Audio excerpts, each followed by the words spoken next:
पायल की झनकार है रही, घुंघरुन की झनकार। हाँ, पायल की झनकार है रही, घुंघरुन की झनकार। के ऐसो रास रचो वृंदावन है रही, पायल की झनकार। ऐसो रास रचो वृंदावन है रही, पायल की झनकार। बोल रास बिहारी भगवान की। और जो ये आनंद आ रहा था, अभी हमने बोला कि सारे देवता ऊपर दर्शन कर रहे थे रास का। भगवान को लगा, शंकर भगवान को करे मैं तो चूक गया, मैं तो चूक गया, मैं तो इस रस का पान कर ही नहीं पाया। क्या किया? तुरंत फुरत में एक चुनरी ओढ़ करके वो भगवान भोलेनाथ भी गोपी का रूप धारण करके आ गए। और फिर कहते हैं गोपीनाथ मंदिर आपने वृंदावन में दर्शन किए ही होंगे। गोपी रूप धर लिया शंकर, फिर क्या हुआ? कण कण बोला जय गोपेश्वर, जय गोपेश्वर, जय गोपेश्वर। और फिर पंडित जी गाते हैं कि एक दिन वो भोले भंडारी बन के ब्रज की नारी गोकुल में। कि पूरणवासी शरद की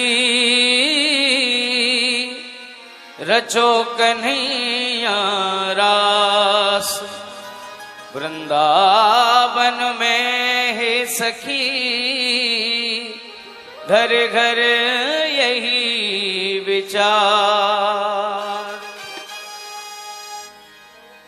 एक दिन भोले भंडारी बन के ब्रज की नारी वृंदावन आ गए हैं, वृंदावन आ गए हैं। ओ एक दिन भोले भंडारी बन के ब्रज की नारी वृंदावन आ गए हैं, वृंदावन आ गए हैं। हाँ, पार्वती जी मना के हारी, पार्वती जी मना के हारी, ना माने त्रिपुरारी वृंदावन आ गए हैं, वृंदावन आ गए हैं। पार्वती जी मना के हारी ना माने त्रिपुरारी वृंदावन आ गए हो। वृंदावन आ गए हैं।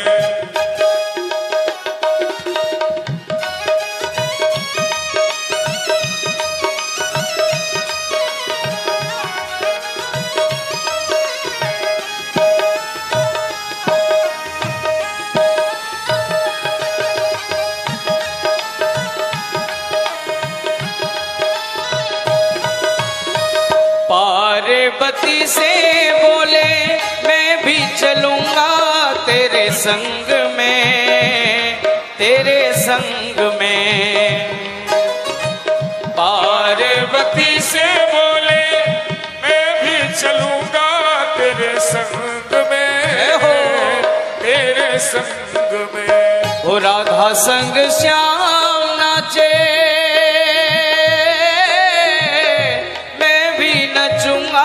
तेरे संग में, तेरे संग में। राधा संग श्याम नाचे मैं भी नाचूंगा तेरे संग में, तेरे संग में। रास रचेगा ब्रज में भारी, रास रचेगा ब्रज में भारी। हमें दिखाओ प्यारी वृंदावन आ गए हैं, वृंदावन आ गए हैं। बोल गोपेश्वर भगवान की जय हो। जब रास का रस चरम पर था, लाखों करोड़ों गोपियां हैं और लाखों करोड़ों कृष्ण हैं। भगवान हर गोपी के सभी अंगों का स्पर्श कर रहे हैं। उसी समय कामदेव ने अपने तीरों को छोड़ा, यानी जितना वो अट्रैक्ट कर सकता था एक दूसरे के प्रति, उसने वो सारे हथियार आजमा लिए, और जब सारे हथियार आजमाने के बावजूद भी वहां पर कोई भी भाव, कोई भी विकार, भाव मत कहिए, विकार कहिए, कोई भी विकार न गोपियों के अंदर आया न भगवान कृष्ण में आया। तब उसने मान लिया कि मैंने गलत जगह पंगा ले लिया। यहां कोई अंग संग तो होना नहीं था प्राकृतिक, यहां तो केवल चिन्मय लीला होना थी। तो जैसे ही उसने अपनी हार मान करके भगवान के चरणों में क्षमा याचना की कि प्रभु मैं आया था आपसे युद्ध करने के लिए, आया तो था आपसे युद्ध करने के लिए, लेकिन मैं अपनी हार स्वीकार करता हूं, लेकिन अब आपसे एक वरदान मांगता हूं। क्या? कि आप मुझे अपने पुत्र के रूप में स्वीकार करें। अब मैं आपकी गोदी में खेलना चाहता हूं, आपके अंगेज खड़ा नहीं होना चाहता, बल्कि आपकी गोदी में बैठ करके और खेलना चाहता हूं।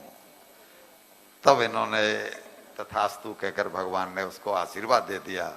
और यही कामदेव आगे जाकर के जो रुक्मिणी जी से प्रथम पुत्र हुआ है वो हुआ है प्रद्युम्न। यही कामदेव आगे जाकर के प्रद्युम्न जी बने हैं।